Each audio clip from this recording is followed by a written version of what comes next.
आधीच मला टाईम झाला होता आणि त्यामध्ये ही रिक्षा ना हॉस्पिटलपर्यंत जाणार नव्हती, त्यामुळे मला हॉस्पिटलपर्यंत ना पायीच जायला लागलं.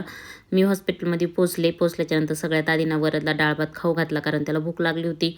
नंतर डॉक्टर आले, डॉक्टरने त्याचं चेकअप वगैरे केलं आणि ना मी वरदला घरून येतानाच ना हे छोटे छोटे कार आहेत ना त्या आणल्या होत्या खेळण्यासाठी, कारण म्हटलं ना तो इथं जास्त बोर होईल, त्यामुळं मग त्याचं थोडंसं मन पण रमून जाईल त्याच्या ह्या कार खेळताना. आणि इथं ना त्याने लगेच पप्पाला ना खेळायला सांगितलं.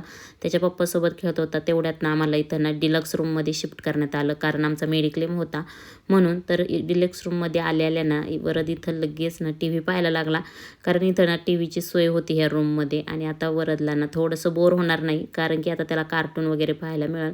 आणि इथं ना त्या पप्पा शेजारीच नाही तर सोफ्यावरती ना बसून इथं टी व्ही पाहत होता.